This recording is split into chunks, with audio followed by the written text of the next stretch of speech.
Well, welcome to another episode of Hold On, I'm Calling My Mom, everybody. Thank you for joining us. Barb's over here telling me she's referring to me as her boss now to people in the world. That's what I tell everybody. They're like, "Can we do something this day?" I'm like, "I don't know. I'll have to talk to my boss and see if I can get off that day or not." I got Barb working out here, okay? You do, you do. I got my little calendar book all marked in. It'll be all worth it, baby, in the long run. All worth it. That's what I'm hoping for. You just don't like talking to me every day like this? I mean, yes, I do. I mean, this is our everyday conversation. So, yeah, we just throw someone in the mix. Yeah. Yeah, it really is somebody working around our schedule of like what we're talking about. And we're just like, hey, this is the topic we really want to talk about because we were Yeah. talking about it. Let's bring it to life on the Let's podcast. let's just add somebody else. Right. Usually this is what we do. We put the phones down, we go about our business, we just sit and talk like we're in the room together with each other. I'm stressed the fuck out today. You are. I can see it all over your face. Yeah, I don't know. I just feel like there's a lot. I can hear it in your voice. I can see it in your face. I saw it yesterday. I was gonna ask you if you Oh, were okay. yesterday. I was fine yesterday. No, I could see it when I was talking to you. You know, when you feel like you're just moving in such a robotic, like, like that's kind of how I feel. It's like waking up. Like you wake up, you're already like, oh, I got this to do and I got this to do. I sound so annoying complaining about it, but that's how I feel. Like, Yeah, people get it's called overwhelmed. People get yeah, overwhelmed. I'm in this transition where I'm just sick of like this. This podcast is for like the sensitive girlies and gays that like, are like me, where like you want to be a bad bitch, but like you're sensitive. And sometimes the world doesn't, put you on track to be the baddest bitch that doesn't give a fuck about what people think. But I'm like, I'm over the like sad, like, I'm like, okay, like this is in my head of like what I'm stressing about is like so many things. I'm stressing about like the holidays of like organizing that. I'm stressing about like coming home to spend time with you guys before like, the holidays because I haven't been there in so long. I even have like personal goals where it's like, oh, I want to not drink as much and eat like shit as much and like am I going to work out? I've made a lot of progress, so like I want to be able to commit to that and wake up and do that, but I also want to enjoy myself. Like I'm like it's exhausted, like that sounds Yeah, dramatic, but I'm that's exhausting. like I was reading something the other night and it was like, entering your 30s you feel this new shift of like responsibilities and change. I have felt so tremendously the difference in like where I'm at, which is an amazing thing. And I'm so grateful that it's like things that I'm working for, I see them coming together more and more. And What have I always said about the 30s? I've oh, always the said shift. when you get into your 30s, you feel a shift. Always. There's just a certain shift. I don't know what it is that it's like, I'm not a kid. I'm not a teenager. I'm not in my 20s. Like now you're like really headed into real life. You know what I mean? Real goals, real heaviness of like responsibilities. Yeah. There's just so many things. I don't know if anybody else feels this way other than me, but I'm like, I hate it. And it's such a, I'm sure a lot of people feel that way. And again, I think it's your age group. It's like, oh my gosh, I can't be like acting like I'm in my 20s. but I don't even have a therapist anymore to talk to this about because I haven't announced it yet on the podcast, but I've broken up with my therapist. Yes, you did. I just wasn't feeling her. I told you. I said, yeah. You have to connect with the therapist. If you don't connect and it's literally giving you like, "Ugh, I have to talk to my therapist," that's not the therapist for you. You It should look almost forward to it to be like, "Hey, these are what I accomplished," or "This is what I really need." Like, be excited if you have met goals and stuff like that to discuss, or if you have real issues to be like, "Oh, I really can't wait to talk to my therapist about this and this and this." If you're being like, "Ugh, I don't wanna talk to like, I can't do it." it almost felt like an annoy like a Yeah, nuisance to like talk to her. Like I just was like, time for a new one. But yeah, I don't yeah, I didn't connect. I really tried to. And is this bad? This is how I went through like a catalog of like therapists is that I was like, okay, my past therapist who had to step down because he allegedly, had other priorities to take care of and wanted to step away to reprioritize them. We don't know if he canceled on me or not, but he was great. I really enjoyed him so much. I felt a connection with him. Like I was really upset when that ended and Yes. that happened. So he told me when you're looking for new therapists, you got to try CBT, cognitive behavioral, which I've talked about on here before, is where, it's more so not like just talking in circles. It's like, what are we doing to apply action to what I'm doing? Like, what are techniques and stuff? He was like, you don't need a gay therapist if, in that sense. So I was like, okay. So I was going through and I was like, okay, well, who's the cutest girl that I feel safe with and that I feel like I can open up with? Like, who looks like they're That's giving me Paul's something?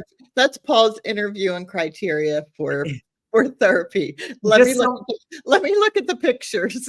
well, I was like, I want to feel like safe. Like, who's somebody that I feel like I'm gonna let my hair down, and if we could grab a coffee together, I'd feel safe opening up to them. And she looked the part. I feel like she was too young, Okay, so connecting wise, you would like an older, older person. who's been through it.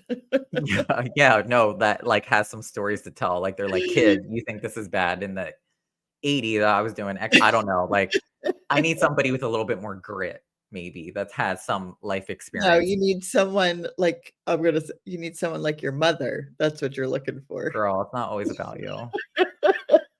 It's not always about You you. are, though. That's what you're looking for, someone, that's talks to you like I do and like listens and I want somebody who's supportive and has wisdom to give to me, and I don't really feel like she was giving me that. but you're an old soul too, so that's probably why you need someone older. You think I'm an old soul? Yes. Okay, I'll remember that next time I act like An old sassy soul. an old sassy soul. Yeah. Maybe that's why I'm like internally like some 7-year-old woman who's just like, I don't give a fuck anymore. Like that's where the sassiness comes from. She's just over the shit. Like she's been through it. She don't have time Right. to You're an old sassy soul. That's what I'm gonna call you from now on. old sassy soul. Also is weighing heavy on me is that I'm admitting this. This is big for me to admit this because I don't know if anybody else would outwardly want to put this out there. I forgot a friend's birthday twice. I know. Something in For me. some reason, you always think it's another date than that date. Has anyone else forgotten a friend's birthday and felt like complete shit over it? And not just once, but twice? Because once I'm like, okay, mistake. Second, I felt like I was really I over don't that. know what it is about that time. It's because I thought her birthday was the top of November and it's like literally the tail end of October. And I felt like shit about it because I did it a couple years ago. Felt so bad. I think I cried over it like to you because I felt like a shitty friend. Yeah, you were upset. Yeah, And then I 'cause she's sent a very good friend. Yeah. this person something and I was like, I don't believe bribing people with money, but maybe. And I was like, I'm gonna send them a gift to show them that I really care and that I felt bad for it. Years have gone by, was all good. Talking about being like, like completely missed the mark on this birthday. And I did it again to the point that my friend, we have been communicating and texting, has never said anything to me about it. And then goes, you missed my birthday, right? And I was like, oh, my heart literally sunk. Oh, so you were, like, texting throughout Yes, those we've been that week yes, her yes, birthday. yes. Oh, no. I know. I didn't know that. So then I I felt just thought she just reached out, like, no, we text a lot. after. I know you text a lot, I just didn't realize it was in between her birthday Yeah, that that you we're, like, forgot having and you still didn't say anything. yeah, we're, like, sending Facebook statuses about, like, my cootie cat, whatever one that we're the pH balance one, we're like, "Hee, hee, hee," and then I'm, like, not even acknowledging her birthday. Aw, So, what did I do? I found the gorgeous, gorgeous flowers. Yes. found the cutest flower shop nearby to send her, like, a really cute, like, arrangement of That flowers was with beautiful. which she greatly appreciated, and I know she did, but has that happened to anybody like, that really weighed heavy on my conscience, like, I felt like a really shitty person for that. You recouped, you apologize, you don't do it intentionally, there's no you know what I mean? Like, sometimes life does get away from you for whatever reason, it's like a blockage in your head of it. Yeah. So, for whatever reason, but you'll become, you're gonna be more conscious of it, you're gonna put it on your calendar Listen, now. it's the I can't be the 3rd time because what is It's the in your saying? calendar now, it's gonna remind you on your phone that that is that person's birthday, so you won't forget. Mm-mm. At this point, I'm gonna remind you. Uh, I mean, she's just collecting gifts left or right because 'cause I'm fucking up, so I'm like, "Yo." But no, I love this person, felt very, very badly that I did that, I and knew you did. let me find something to buy for them. I'm like, "Money, give them something that they'll forgive No, me." it was more I mean, they live here in New Jersey. I mean, what else can you do? You know what I No, mean? So, of yeah. course, you're gonna send something that's thoughtful, and Well, that's yeah, the thing I too mean, that you I've do been that to all your friends for their birthdays, though. You send all your friends gifts for their birthdays, especially ones that are here. I do. I've been trying to Yeah, be more mindful about that because, with the distance between yeah, my friends from back home in New Jersey to me living in LA, there's like, obviously I don't see them as much as I want to. And there's ones that really have always like, I've always knew that I would be friends with them forever and they mean a lot to me. And right. I feel this guilt sometimes of like time going by, not going home enough and, making it an effort to like spend more time with them or doing things. And we get older and they have lives. And, my way of like showing love is like, Right, just sending something that you're thinking of them. That means a lot more than I think you realize to people. yeah, I want people to know that. Like that I really matter to me. Like to me, it's like showing love the only way I can is like being present, but then also like, saying like today it's your birthday, I'm thinking of you, or I missed your Yeah. birthday twice and this is my fuck up. But they mean a lot to me, those people, and they know who they are. And, that's been something too where I've been like, damn, we're getting older. And how do all my friends juggle families and doing all like it's exhausting. Well, see, you can sit and think of, like, your jobs and everything that you juggle and everything. You can think of that as kind of your children. They are. That's how I Yeah, consider it. yeah, and that's what you do. You're juggling a family. I mean, as much as I want a little sassy young little bitch Polly, I kind of like, I'd rather just like make this podcast or like have my job and like, work on myself. Like instead of putting time into something else, I'm just gonna work on me. And I'm okay with that for right now That's right. or forever. I mean, as much as I would love to be a grandmother, that's not my choice. It's really shitty because I said you actually would be like the best grandmom, and I'm like, Aw, me and thanks. me and Brett really like fucked you up with that because you're not getting one out of any of the two of us as of right now. So I'm I like, know, I know. But what did I tell you? You don't have any grandkids, then it's all about me. that's why we gotta get you a man. We gotta get you out in California. We gotta get you thriving with this podcast. I mean, our psychic episode, we predicted we'd be in business. You're not gonna have time for little kids running around. We're building an empire, baby. Say I would be like, everything on hold. I have to take care of my grandchildren. You would, I know. Maybe one day. I Everything don't would know. come to a halt. I would be like, I'm there. What do you need? How do you think I'd be as a parent? Um, Jesus. All right, never mind. long term or short? There is no short term being a parent, There honey. is no short term, and I think that's what the reality of it is, and you are aware of that. You never are done raising your children, taking care of your children. The burdens of your children, the emotions of your children are always with you. That never ends, ever, ever. Hold on, run that back. You got me fucked up. You still didn't answer the question yet, giving me this like bullshit or beating around. I mean, It's a yes or no question. It's what would I be as a parent? I What mean, animals annoy you quickly. no, not all animals annoy me quickly. I don't like dogs that are ill behaved. Period. There's a difference. Okay, so children, if they're ill behaved, you're done. No, they need to know how to act in an orderly manner in public settings and in social settings, which is very different. Okay, Would you who wants their I kid think everyone from that statement knows my answer. No, I actually think I'd be a really good parent.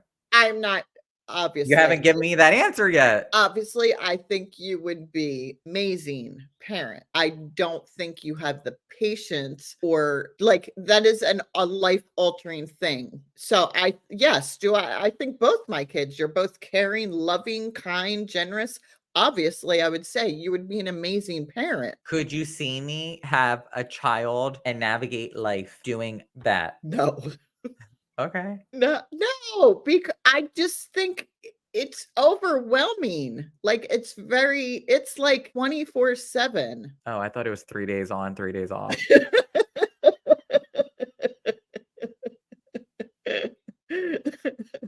Exactly. So now that you said that I wouldn't be a good parent, I said you would you're be an not getting any amazing grandkids, bitch. parent. How about that? You're I not getting said you nothing. would be an amazing. Are you asking me like now? I'm answering like now. No, I don't wanna do it No. now. Yeah. I'm coming on the podcast saying That's I'm what I'm distressed about you think I wanna have a kid in this moment? Hell no. saying. He's coming on the podcast saying he's stressed about going on vacation. No, don't misconstrue what I said. That wasn't why I was stressed out.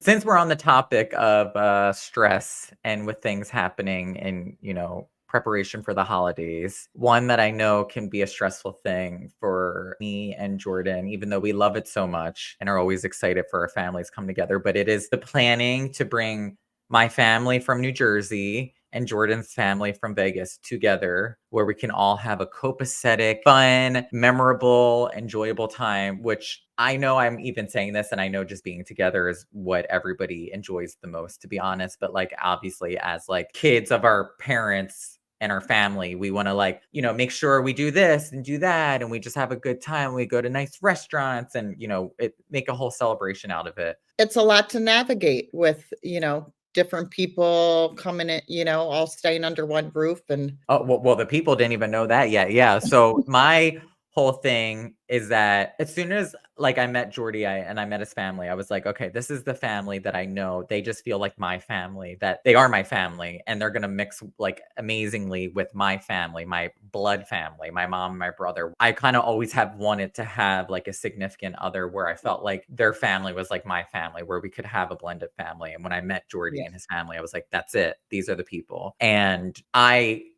sometimes I'm just like a little kid. I'm not the sassy part, but the excited, like go lucky kid is that I'm like, I want to have everybody together under one roof. We all just love, love, love. Like, and yes, that is how it is, but it's a lot. It's like, everybody under one roof during the holidays, we're going to here, we're going to there, we're going to doing this. It's a lot to juggle. So I can only imagine that somebody in this world who's listening to this feels some way of like, what is the best way to like bring families together, how to navigate that and just honestly enjoy each other's company and just go with the flow. Yeah, I agree. That's a lot to navigate. So today we have on dating and relationship coach Allie Jackson. Allie's great on her platform. She talks about all this stuff, tips, advice, suggestions, how to navigate these specific situations, whether it's getting back out in the dating scene or whether it's meeting your significant other's family. So I thought she'd be a great guest to have on today to discuss what that looks like for the holidays and preparation for that. So with that being said, let's welcome Allie to the podcast. Well,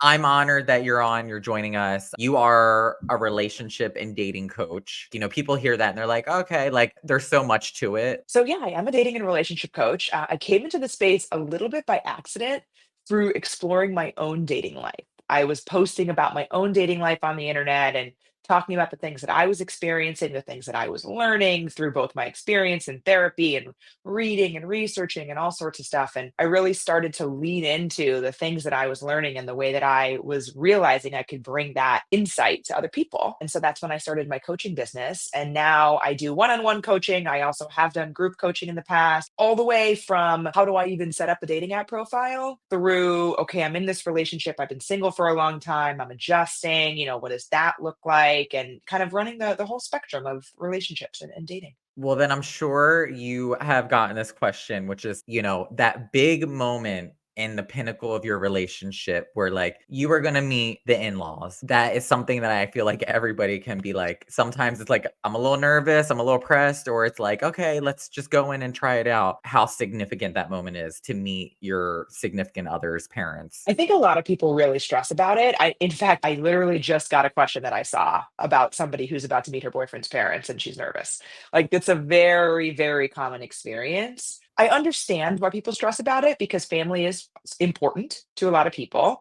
And oftentimes, especially if you're living near your family, they are going to play a role in your relationship in terms of spending time with them. I get it. Why people would be nervous about that meeting. The reason I try to think about it more casually, though, is because otherwise you're building this thing up. And I think doing that can actually make it go worse if you're like stressing and worried and trying to make it be perfect. Well, I mean, the holidays are approaching, so I'm like, I feel like that adds such a even more like, we're all gonna get together, we're all gonna be in these big group Yeah. settings, we're all gonna do these family activities, I feel like that adds a whole 'nother layer of like pressure for people.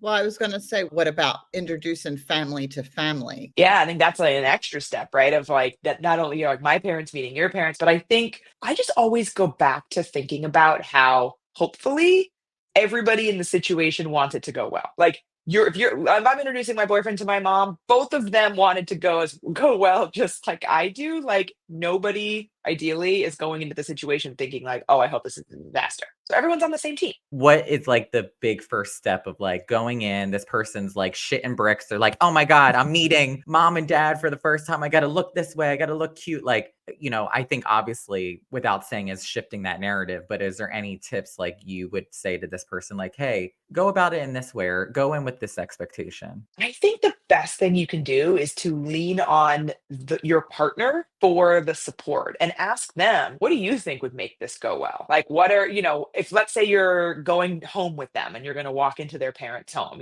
what are they like? What can I bring? Don't show up empty handed.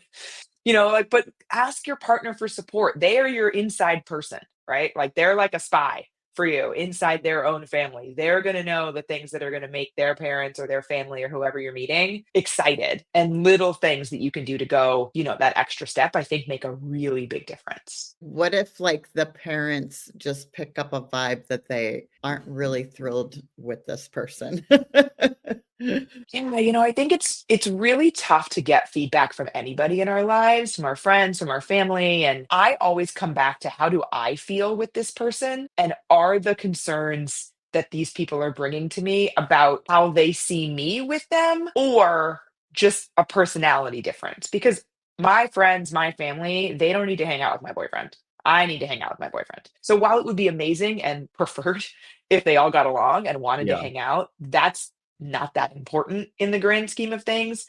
The difference though is if the concerns they're bringing to you are like we see concerns in terms of how you are in this relationship or how this person is treating you. I think that's a little bit different. I think for me, I was like in a long-term relationship like earlier on in my life, and I never met that boyfriend's family whatsoever. Mm. I met like one family member in like the 6 years that I dated this person, which was Oh wow. yeah, I know. And, that's like not the ideal situation. And I think there was other things that played into like why that was the case. But, for me, when I am with my boyfriend now, and I first was dating him, I felt differently with him than I had with anybody else. And I really was like, this is a big step for me. Like I'm meeting his family and I'm excited because I've always wanted my family such a big part of my life that I knew that his was as well. But a part of me, I would be lying if I said I didn't go in feeling like I gotta present the best possible version of myself. I have to be this, like, more buttoned up and, Mm. I guess kinda showcasing who I would want them to see, that I'm, like, hardworking and I'm meeting up to their expectations. I feel like that's a lot of pressure to put on yourself doing those things.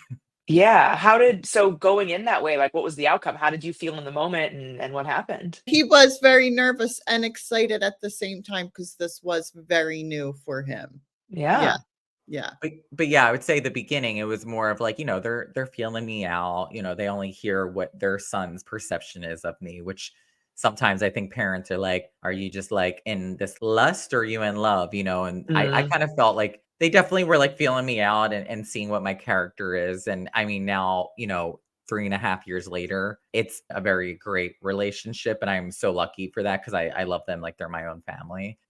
That does take some work. And I think for me too, I instantly want to get in there and be like, well, my mom and, my boyfriend are like this. So I want to be like that with his family. But we all kind of move at our own pace of how we adapt to new people and situations like that. yeah, and now we actually all do Christmas holiday together. Oh, I love that. Yeah, How did that come to be? How did you guys like even start first talking about that? I didn't wanna be in New Jersey celebrating Christmas anymore. You're like, get me out of here.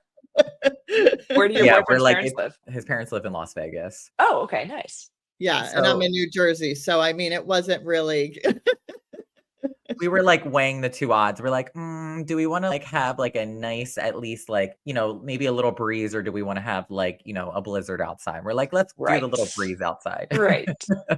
Well, I think it also came down to Paul feeling torn of coming, like his other relationship, they would be separate on holidays. Paul would Mm, come home and that would be it, and that's how we did it. His boyfriend now is very, he's an only child. He's very close with his family, has a great family. So then it became like, okay, now what do we do? Because, I felt bad. I was like, I don't want to take Paul and be selfish and be like, no, you have to come to my house, kind of thing. So we just kind of all talked about it. Yeah. I felt like I perfectly had the setup that I wanted. Parents that love him, want to be a part of his life a lot. And I have my mom and my brother who are just like that for me. So I was like, okay, we have the opportunity to really make this work. So how are we going to go about it? And my boyfriend was like kind enough to know that, I wanted to spend it with him. And I know how important his family is and my family is. So we're like, let's do something together. I was ready to move my mom and my brother into, my in-laws house and be like,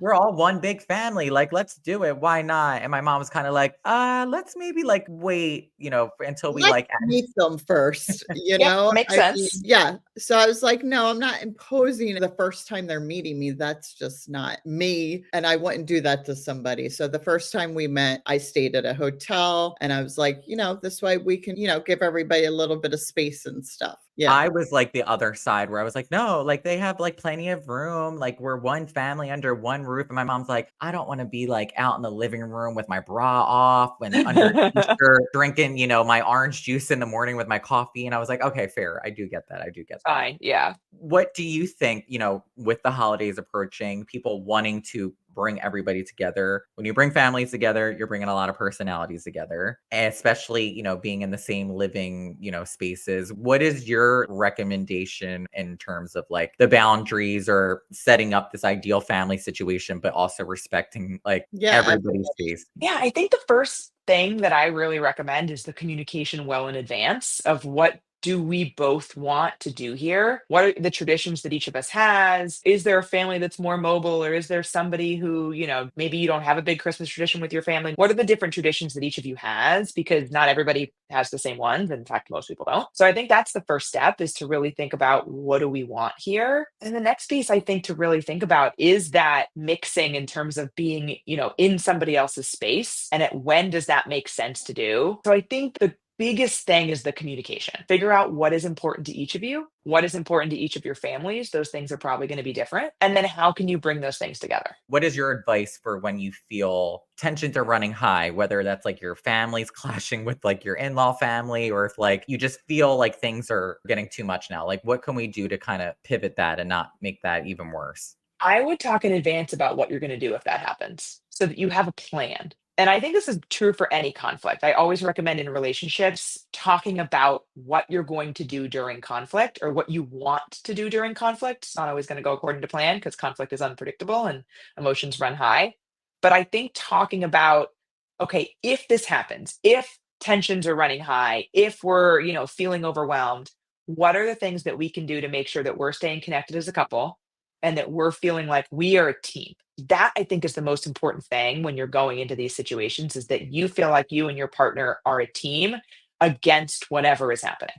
That's true in any conflict, but I think especially true over the holidays. Yeah. The holidays just bring on a whole different thing, don't they? Yeah, it's tough with everybody in the same place, and oftentimes there can be a lot of pressure on it because you want it to be in this amazing time and go well. I mean, there's pressure on, me and Paul's brother too. We're going into someone's house. You know what I mean? We want to bring Yeah. the best we can bring. We want to make sure we're not like anybody's problem or create any issues and just go with the flow kind of thing. Like for me, if I'm gonna introduce my family to somebody, it's gonna be solid. I'm not somebody who's like a serial dater where I just bring in people and I'm Mm. like, all right, let's meet, mom. I don't like to put imposed timelines on people to say, if you've been dating for this long, it's too early for this thing. If you've been Yeah. dating for this long, it's, oh, how have you not done this thing yet? I don't think those kinds of things work. And it's so tempting to want a rubric. It's so tempting to want to say, well, we've been dating for a year and therefore we should be doing these things. And it Yeah. just doesn't work that way. Funny enough, the first time I actually met my boyfriend's family was on New Year's before we even started dating. And Oh, wow. yeah, Yeah. I know, which is actually kind of ironic. My boyfriend and I were like good friends. And it always kind of felt like there could be that moment where maybe we like cross that boundary. But I was like, no, we're like gay friends that just like cuddle and don't do anything with each other, and it's innocent, and we can do this. Like gay people can be friends I without thought doing this. otherwise, just so we are I mean, very I'm clear. sure they can, but the cuddling raises an eyebrow. I thought otherwise. I don't know how, we were not on the same page on that one. Yeah, I think I really was just like, damn, I'm just gonna go against the grain. Like this is gonna happen. So I had no plans. I came back from New Jersey, and my boyfriend was like, oh, like you should come to Vegas and like spend time. We have a party at my family's house. Like come. So I literally drove all the way to Vegas New Year's Eve Oh my and spent it with his gosh. family. And that was the first time I ever met them, and we weren't dating. Obviously, Jessica that called me and said, Mom, what do you think? Well, I love that because it's so casual. I really like the idea of meeting your partner's friends, family, whoever, important people in their life. I love the idea of meeting them in a more casual setting where it's not like, this is the time where you're meeting my boyfriend. my first outing with them was at like a Ruth Chris like steakhouse, like New Year's Eve. And we're all sitting at this big table. And I'm like, this is not an icebreaker. Like, I don't know what is. You just pop Yeah, up. exactly. Like You're there like, was no expectations because you were literally coming in as a friend. Right. Yeah. so I guess that's like a good recommendation of somebody of like, yeah, like now that I'm thinking about it, probably works in your favor because it's like you kind of are just coming in as just you. Like you're not coming in as Yeah. this person's significant other or this person's that. Like you're just coming in as yourself to a setting like that. Yeah. And that's not going to be possible for most people, right? Because most people aren't going to have that opportunity as their friends before they become their partner. Like the holidays actually aren't a bad idea because there's so much else going on that you might not be the focus. True. That's true.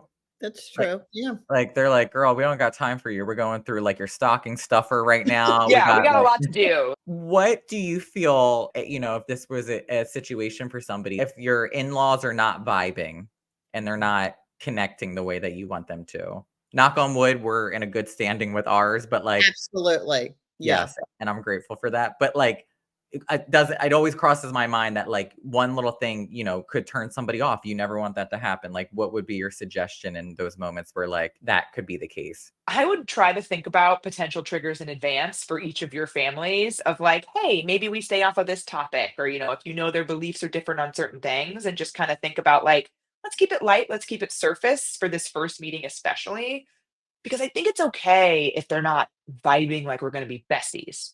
As long as we're not talking about, high tension, people are arguing or anything like that. And Yeah. again, I think talking to each other about what will we do if that happens is really important. Like, okay, I'm going to pull my mom out of the situation and we're going to go and get coffee, or this is what we're going to do if that does happen, so that it's already a plan that's put in place. That's a good idea. I think things work easily on our end because we go to, like, their home, their place. They kind of plan the activities and things where I feel like it would be different, the pressure that my mom probably would feel if they were, like, at her place having to Yeah, plan everything. I would have to plan everything. So I go and I'm like, sure, whatever. I'm good. You just tell me what time to be ready. Well, I think that's an important mindset to think about too, of the family or the people or the person or whoever is going into the situation where they're staying with somebody or being hosted by someone, like thinking about yourself as a guest and Yeah. reminding, if it's your family that's doing that, reminding, hey, we are guests and this is what these are the things to expect. Here's the plan. This is what they want to do. This is today we'll have free. Tomorrow we've got this plan. Like really setting expectations out well, I think is going to set everybody up for success. Well, Paul's boyfriend color coded our schedule one year. I love So it. It's a man after my own heart. literally sent the agenda all color coded of what our plans were. So there was no Listen, Allie, he's a gay Capricorn, okay? So I'm like, he's dotting his I's and he's crossing his T's. yeah. I think for me, out of this whole conversation, though, is like, you know, everybody I'm sure wants their families to blend so effortlessly and Yeah. Mhm. be these best friends and have this big ideal family and nothing goes wrong. No one argues, no one fights, nothing ever happens. You're bringing a bunch of people into one situation, and in some cases strangers, right? Like there's just Total. likely going to be differences of opinion. But I think on each of your ends, reminding yourselves, reminding your families, we all want this to go well. Like, let's not try to harbor disagreements. Let's try to move on quickly from things like that. It's not worth it in this scenario. I'm taking away from this whole situation is that everybody's subjective, obviously. Everybody's got different feelings. Everybody has different emotions. I think if you're entering into a situation where you're blending families, you need to be on the same page. Like you're the poster child of your family, and then your significant other is the Yes, poster child of their family. So you two need to advocate for Yeah. like what is going to happen because you know your family best. So if like, someone's like, hey, we're going exactly. to do this, it's like, Well, you two no, are the ones that are bringing us together, so I guess it kind of falls on their shoulders, really. yeah, Yeah, and I think continuing to remind yourself that everybody wants it to go well. If your family doesn't want to get along with your partner's family, it's probably not a great idea to bring them together for the holidays, right? like if you know shit's going to hit the fan already, then it's like, why would you even plan this, Right, right.